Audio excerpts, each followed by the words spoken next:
अस्सलामुअलैकुम रहमतुल्लाह। देखिए 3.2 शुरू कर देते हैं हम दहम जमात का 10th स्टैंडर्ड का 3.2 2020 और 21 का सिलेबस का। तो देखिए मस्क करने वाले दायरों का मसला, इस पर ये मश्क में कुछ सवाल दिए हुए हैं। तो सवाल यूँ पूछता है कि अंदरूनी तौर पर मस्क करता है और बैरूनी तौर पर मस्क करता है। दो चीज़ें उसमें दी हुई अंदरूनी तौर पर और दूसरा क्या दिया हुआ है, बैरूनी तौर पर मस्क करते हैं। तो याद रखिए कि जैसे अंदरूनी तौर पर ये दो दायरे हैं, बैरूनी तौर पर मस्क करते हैं, ओके। और इन दोनों के दरमियान का फ़ासला मालूम कर लेना है हमको। ये बैरूनी तौर पर है। अगर दोनों के दरमियान जैसे ए है, बी है और ये सी है, तो यहाँ पर क्या आ जाएगा, ए बी जमा बी सी बराबर A C. Okay, what will do here, make circle, here make circle, this is this point रहेगा, इसका सेंटर रहेगा A and C, and middle में जहाँ पे टच हो रहा है वो बी रहेगा। So A B plus B C, this half and this half दोनों को प्लस कर देंगे तो ए सी आ जाएगा। ओके, अब अगर क्वेश्चन पूछ रहा है कि उनके बैरोन में मतलब एक्सटर्नली, देखो बैरोन में मीन्स एक्सटर्नली, अगर एक्सटर्नली ये मस्क करता है, एक्सटर्नली इसको टच करता है ना, एक्सटर्नली टच करता है तो दोनों का एडिशन कर देंगे। ये याद रख लेना, दोनों का ये मरकज़ से फासला यहाँ पर है ना, मरकज़ से फासला यानी सेंटर से यहाँ तक जो डिस्टेंस रहेगा दोनों का एडिशन कर देंगे। कब, जब एक्सटर्नली रहेगा। और जब इंटरनली रहेगा, यहाँ पर देखो इंटरनली एक रहेगा, ये ऐसा सर्कल है, दूसरा एक सर्कल है। तो यहाँ पर ये पहले का था इसका, ओके, एंड ये दूसरे का है। इधर ये दिया हुआ है radius, this is radius and this is the radius. ये बिगर सर्कल का रेडियस है, रेडियस यानी निस्फ कुत्र बोलेंगे इसको, ओके। और इसका निस्फ कुत्र यानी इसका रेडियस स्मॉलर का। तो ऐसा रहा तो माइनस कर लेंगे, यानी कैसा माइनस कर लेंगे, देखो इसमें से जैसे ये R1 है पूरा और ये R2 है, तो R2 माइनस R1 कर दो, ओके। इसमें कब आएगा, जब ये इंटरनली आएगा, तब इंटरनली तो क्या आ जाएगा, R2 माइनस R1, ग्रेटर में से स्मॉलर माइनस कर दो। देखो एक्सरसाइज 3.2 का फर्स्ट क्वेश्चन बता रहा है कि एक दूसरे को अंदरूनी तौर पर मस्क करने वाले दायरे, अंदरूनी तौर पर मस्क करने वाले दायरे, इसको इंग्लिश में कैसा लिखेंगे, एक्सटर्नली, एक्सटर्नली टचिंग। तो जब ऐसा रहा एक्सटर्नली टचिंग, उसका रेडियस बता रहा है, ओके, यानी उर्दू में बोलेंगे निस्फ कुत्र। तो रेडियस क्या है निस्फ कुत्र को, 3.5 बता रहा है R1 एंड R2 बता रहा है 4.8 सेंटीमीटर, यहाँ पर भी सेंटीमीटर है, ओके। अब हम क्या कर लेते हैं, उनके मरकज़ों का दरमियानी फासला, यानी ये जो है ना, इसका सेंटर से यहाँ तक का कम्प्लीटली डिस्टेंस फाइंड कर लेना है।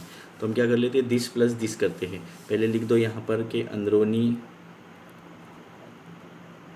तौर पर मस्क करता है, ये आंसर में है, आंसर में है।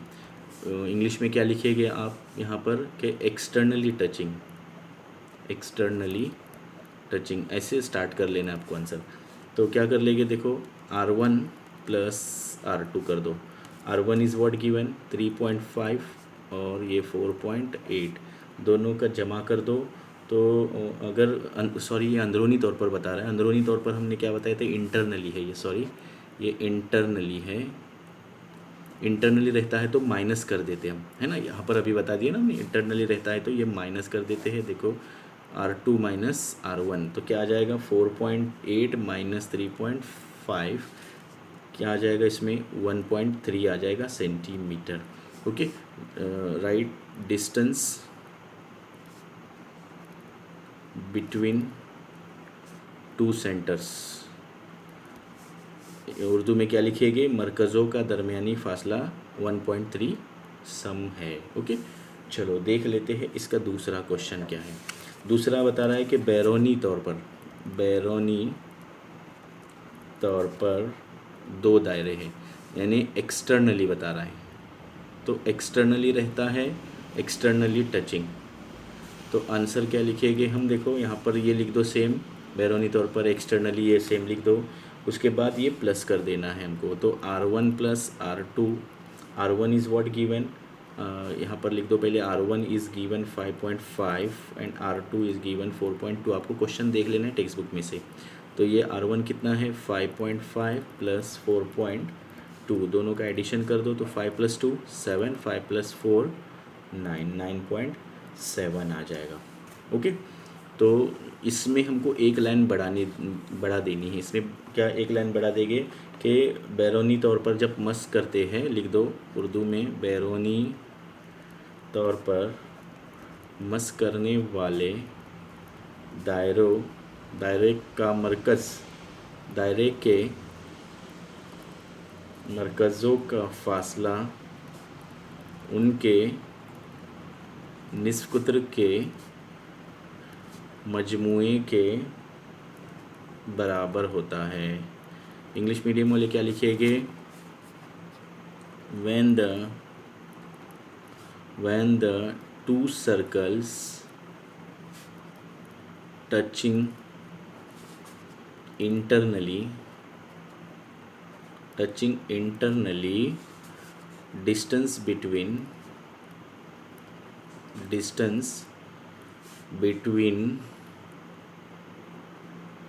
two centers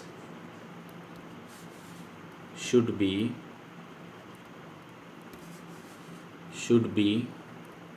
sum of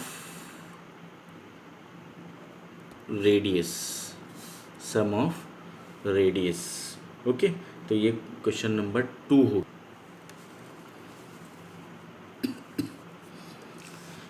C friends, question number 4, 2 circles given, 2 circle दिए हुए, इसका सेंटर P है, इसका सेंटर Q है, तो इसमें ट्रायंगल बन रहा है। देखो APR एंड RQB, ये 2 ट्रायंगल्स बन रहे, दोनों मुसल्लस बन रहे।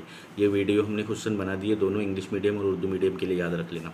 ओके, इसमें बता रहा है कि ये AP BQ के मुतवाज़ी है, यानी AP जो है वो पैरेलल है segment AP, this AP is parallel to BQ। Okay, पहले एक को ही सॉल्व कर लेते हैं, प्रूव कर लेते हैं। तो क्या कर लेंगे, देखो पहले इसको, पहले पॉइंट को प्रूव कर लेते हैं। इसमें PRQ, देखो PRQ यहाँ पर है ना, ऐसे लिखा हुआ PRQ, this is given PRQ। यहाँ पर आपको पहला क्या लिखना है कि मस करने वाले दायरों का मसला, theorem of touching circles. Okay, अब देखो हम इसको सॉल्व कर लेंगे कि सेगमेंट है ना, ये कता जो है वो मुतमासिल है या कॉन्ग्रुएंट है, वो दिखाना है। पहले दिखा देते हैं कि AP, that is English medium वाले लिखेंगे सेगमेंट, उर्दू मीडियम वाले लिखेंगे कता। सेगमेंट AP इज़ कॉन्ग्रुएंट, ये सेम है, ये क्या है, मुतशाबा है। कता या सेगमेंट क्या आ जाएगा, सेगमेंट PR। देखो इसमें ये PR है AP के, PR और AP, ये PR और AP ये दोनों भी बता रहा है कि सेम है। क्यों सेम है, क्योंकि एक ही रेडियस है, ये सर्कल है, दायरा है, दायरे का निस्फ़ कुतर AP भी और PR है, एक ही दायरे के निस्फ़ कुतर, यानी लिख सकते हैं हम यहाँ पर लिखेंगे एक ही दायरे के निस्फ़ कुतर। इंग्लिश मीडियम वाले क्या लिखेंगे, same radii, no, radia of same circle, radii of same circle. Okay, अब देखो इसका सेकंड पॉइंट क्या लिखेंगे हम। सेकंड पॉइंट लिखेंगे angle PAR is congruent to angle PRA। देखो PAR this angle and PRA ये। अब जब देखो ये जो साइड्स है ये दोनों अगर सेम होते हैं तो ये दोनों एंगल भी सेम होते हैं। इसको कहते हैं आइसोसेलेस ट्रायंगल, आइसोसेलेस ट्रायंगल है ना। उर्दू में कहेंगे मुतसावियुस साकैन मुसल्लस है, यानी ट्रायंगल है ये एक ट्रायंगल है, इसमें 2 साइड्स इक्वल है, मतलब 2 एंगल भी कॉन्ग्रुएंट ही रहेंगे। ओके, चलो आगे देख लेते हैं। आगे क्या करना पड़ेगा हमको, लिखेंगे हम के सेगमेंट या कता। सेगमेंट हमारा Q R is congruent to segment Q B. Segment को उर्दू में कता कहेंगे।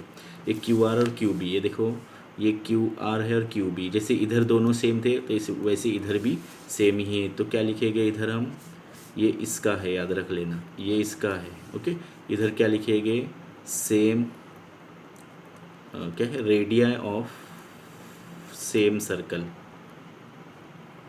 ओके, बराबर से लिखते जाइए लाइन से। ओके, अब देखो हम क्या कर लेंगे इसको, इसमें और लिखेंगे कि क्यू आर बी, ये एंगल और ये एंगल अल्टरनेट एंगल है, अपोजिट एंगल है। तो लिख दो Q R B Q B R, ये क्या आ जाएगा, अपोजिट एंगल। अपोजिट एंगल उसको उर्दू में कहेंगे राशि मुतकाबला ज़ाविया। ओके, अब क्या लिखेंगे, देखो आगे हम क्या, और ये सारे प्रूफ चल रहे हैं ना, पी आर ए ये एंगल हो गया,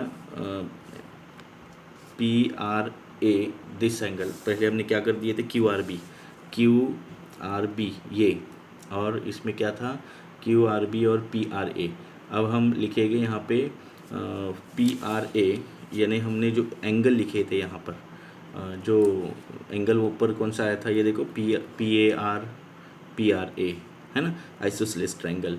फिर सेकंड पॉइंट हमारा ये आया था क्यू आर बी, ये आया था। तो दोनों को देखकर क्या मालूम हो रहा है कि P A R angle, P A R is congruent यानी मुतशाबा है, पी आर किसके है, क्यू बी आर के, है ना, क्यू बी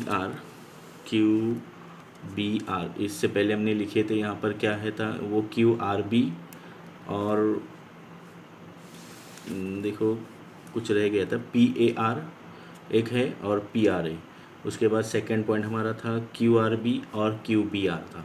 फिर थर्ड पॉइंट आ गया हमारा, थर्ड पॉइंट क्या था, थर्ड पॉइंट लिखने से हम भूल गए, क्या आ जाएगा इसमें, थर्ड पॉइंट क्या आ जाएगा, P R A congruent to Q B R, P R A and Q B R, ये जो है ना पी आर ए ये एंगल है, और क्यू बी आर के ये आ जाएंगे, पी आर ए हो गया था। अब ये P A R this angle और दिस एंगल दोनों भी सेम रहेंगे। यहाँ पर हम लिखेंगे पी आर और क्यू बी आर रहेंगे, ये दोनों भी सेम रहेंगे, P A R and Q B R.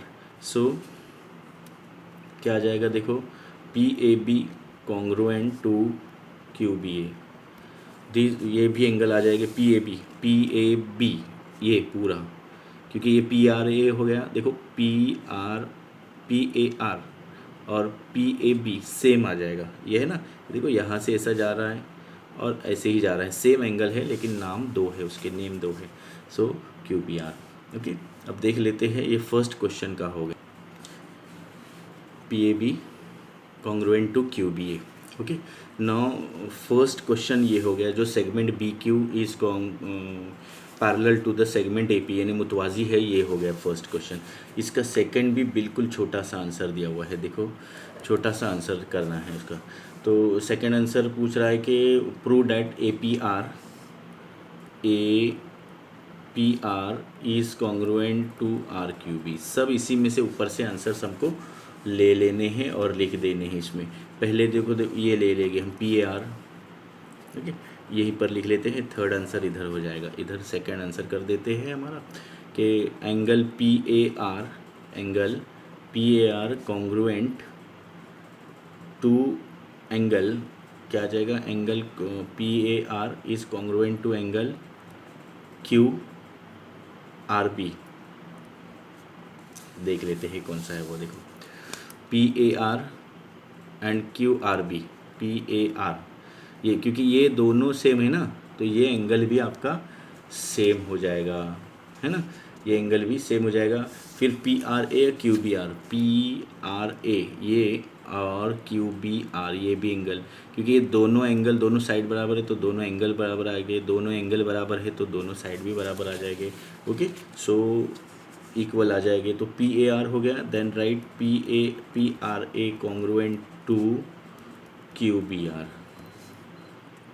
this is what QBR. So now write APR triangle APR is congruent to triangle RQB, है ना। ये सेकंड का इतना ही आंसर है, लेकिन वो किस बिना पर है वो लिख दो, इसके आगे लिख देना है आपको। यहाँ पर उर्दू मीडियम वाले लिखेंगे मुतशाबिहत की जा आजमाइश, ये जाजा यानी जाविया जाविया, तो सब जाविया जाविया हम बता रहे हैं ना इसमें, ये दोनों जाविया, देखो इसमें सब जाविया जाविया आ गए, दोनों जाविया आ गए। इंग्लिश मीडियम वाले क्या लिखेंगे, साइड, है ना, side sorry angle test. So in shortcut A test, this is the second question. Now third इसका क्वेश्चन क्या दिया हुआ है, देखो P angle R Q B find out, R Q B find करना है। देखो डायग्राम में आर क्यू बी ये फाइंड कर लेना है हमको। ये फाइंड कर लेने के लिए पहले हम एंगल ट्रायंगल के जो मुसल्लस है इसके तीनों जावियों का मजमू, तीनों एंगल का सम क्या होता है 180 होता है, वो लिखेंगे। पहले हम क्या लिखेंगे, आप इसमें क्वेश्चन में देखते जाइए, है ना। इसमें फिगर में तो लिखेंगे हम angle Q R B plus angle Q B R plus angle R Q B is equal to 180 degree. Okay, देखो Q B R Q R B ये एंगल है, ये एंगल है और ये एंगल है, तीनों एंगल, ये एक एंगल, ये एक एंगल और ये एक angle, R Q R B and Q B R, ये तीनों एंगल का एडिशन कितना आना चाहिए, 180 आना चाहिए। ओके, तो ये क्योंकि सम ऑफ एंगल इन ट्रायंगल ये लिख दो। उसके बाद हमको इसकी वैल्यू रख देनी है क्यू आर बी क्वेश्चन में दिया हुआ है कि क्यू आर बी 35 है, तो इसमें पी आर दिया हुआ है क्वेश्चन में, पी ए आर ये 35 तो ये भी 35 आएगा, ये भी 35 आएगा, ये भी 35 आ जाएगा, है ना। तो हम क्या कर लेंगे, देखो क्या आ जाएगा यहाँ पर कि 35 डिग्री क्यू आर बी क्योंकि क्वेश्चन में बता रहा है कि पी ए आर, देखो इधर हमने लिखे हैं यहाँ पर पी ए आर, ये एंगल इस एंगल के, और ये एंगल दिया हुआ है 35 दिया हुआ है, ये आपको नहीं लिखना है, इधर का हम रफ कर रहे हैं। 35 तो ये भी कितना हो जाएगा 35, ये 35 ये 35 हो जाएगा। ओके, तो देखो 35 plus R Q B is equal to 180 degree. 35 कितना हो जाएगा 70 degree, R Q B is equal to 180 degree. So R Q B is equal to 180 और ये 70 माइनस हो जाएगा, यानी नफ़ी कर देंगे उस तरफ जाएगा तो कितना आ जाएगा 110 आ जाएगा। Okay, so this is the answer, R Q B is equal to 110। ये आंसर थर्ड वन पूछा था वो। तो वीडियो पसंद आ गया होगा तो लाइक कीजिए, शेयर कीजिए और सब्सक्राइब